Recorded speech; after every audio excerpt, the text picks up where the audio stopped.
इंसानी लाश का कंबल चार। अब चनदू ने सलूनी का 24 घंटे पीछा करना शुरू कर दिया। इसने देखा कि सलूनी रात गए घर से निकली और बड़ी सड़क पर आते ही चेहरे पर कैटवोमन जैसा नकाब चढ़ा लिया। वो बहुत खूबसूरत लग रही थी।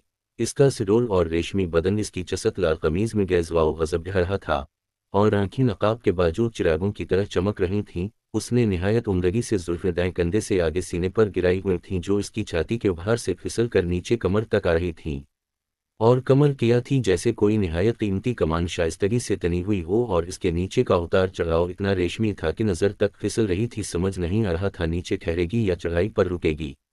इस पर वो निहायत महारत से कोल्हम को दिल पिघला कर रख देने वाले अंदाज में हिलाती हुई बेबाक चली जा रही थी। सड़क पर ज्यादा ट्रैफिक नहीं थी। इक्का दुक्का गाड़ियां, कुछ स्कूटर और दो चार साइकिल रिक्शा आ जा रहे थे। घर से काफी दूर आने के बाद सलूनी एक साइकिल रिक्शा पर सवार हो गई तो चनदू ने भी स्कूटर की रफ्तार बढ़ा ली। सलूनी का रेडार उसे खबर दे रहा था कि कोई है जो पीछा कर रहा, लेकिन वही सवाल कि कौन। खैर, वो हमेशा की तरह अपना वहम समझकर शहर के सबसे बड़े शराबखाने में पहुंच गई।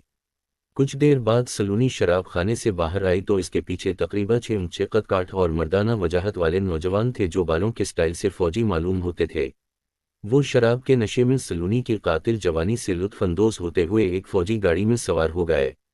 सलूनी इनके दरमियान ऐसे फुंसी हुई थी जैसे भेड़ियों के गौल में हिरन फंस जाती, तो कोई इसकी गर्दन नोच रहा, कोई इसकी टांग, कोई बाजू, कोई कान, गर्ज जहां मुंह घुसा वहीं नोच रहा हो। लेकिन सलूनी पर मसक आंखें बंद किए इन्हें बहकने दे रही थी। चनदू अच्छी तरह जानता था कि अगर सुबह तक रोका ना गया तो ये फौजी अफसर फौज के काबिल नहीं रह जाएंगे। इसने स्कूटर की रफ्तार और तेज की, लेकिन फौजी गाड़ी छावनी की हदूद में दाखिल हो गई और नाके पर चनदू को शनाख्त परेड के लिए रोक लिया गया। तब तक वो फौजी गाड़ी मंजर से गायब हो गई। चनदू काफी देर तलाश करता रहा, लेकिन कुछ हाथ नहीं आया। वो सीधा छावनी से बाहर जाने वाली बड़ी सड़क पर आकर रुक गया। उसे पता था सलूनी यहीं से गुजरेगी। वही हुआ। निस्फ रात गुजर जाने पर उसे कोई दूर से आता दिखाई दिया। चनदू ने हेलमेट पहन रखा था और इस फ्लर्ट करते हुए लिफ्ट पेश की, जो सलूनी ने दिलकश मुस्कुराहट से कबूल की। वो पीछे बैठते ही चनदू के साथ दानिस्ता लपट कर बैठी कि इसका ईमान भी डोले और वो किसी वीराने की तरफ चल निकले।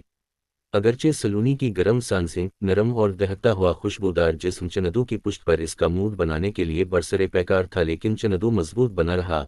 सलूनी उसी शराबखाने की तरफ चलने को कह रही थी। चनदू ने वहां सलूनी को उतारा तो सलूनी शशदर थी कि ये कैसा मर्द है जो मेरी लजीज तरीन दावत पर भी नहीं बहका। वो हैरत से उसे दूर तक जाता देखती रही। अगली सुबह शहर में कहराम मचा हुआ था कि इस बार 6 नौजवान फौजी अफसरान को अकेली नकाबपोश हसीना मुकम्मल नचोड़कर छावनी के बीच से फरार हो गई। चनदू शाम को शहर के मशहूर मूर्ति फरोश के पास पहुंच चुका था। ये एक बारिश आदमी था जिसकी लंबी लंबी जुल्फें चेहरे के आगे तक फैली हुई थीं और मोटा चश्मा लगाकर आंखें इसके पीछे ढांप रखी थीं। चनदू असको ग्राहक बनकर मिला और उसे इंसान नुमा मादा भैरये की मूर्ति बनाने का ऑर्डर दिया, जिसे सुनकर बूढ़ा काफी चौंका था और चनदू से उल्टे सीधे सवाल वाव जवाब करने लगा। चनदू का तीर निशाने पर लगा था और उसे काफी हद तक इसका जवाब मिल चुका था। ये प्रोफेसर अमरनाथ ही था जो रूप बदलकर मूर्ति फरोश बन चुका था। वो 20 साल पहले वाले 8 साला चनदू को कड़ियल जवानी में पहचान नहीं सका था। इसके चौंकने पर चनदू ने खलकर बात करने का इरादा किया और उसे माजी के झरोकों में ले जाकर पूछा कि तुम्हारी जिनजात बीवी और मादा भैरये से पैदा होने वाली औलाद सलूनी ही है ना? बूढ़ा सटका कर रह गया और उसे फौरा वहां से चले जाने का कहा। इस पर चनदू ने सलूनी की हरकत और सिकनात की सारी तफसील बूढ़े के गोश गुजार की और इसे बताया कि हमें मिलकर सलूनी को इस कैफियत से निजात दिलानी चाहिए, वरना शहर में तबाही फैल जाएगी और तुम अपनी औलाद की मोहब्बत में इस तबाही के जिम्मेदार ठहरोगे। इस पर बूढ़ा गुस्से से चीखता हुआ बोला कि अमनदास अपने धर्म का भिगोड़ा होकर अमनदास से उम्र बन गया था और किसी मुस्लिम स्कॉलर अली की बातों में आकर मेरे खानदान की जान का दुश्मन बन गया था, और मैंने इसकी आई डर आपस में तेजाब मिलाकर इसकी सिर्फ बीनाई छीनी थी, जान बख्श दी थी। वो चनदू की कोई बात नहीं सुनना चाहता था।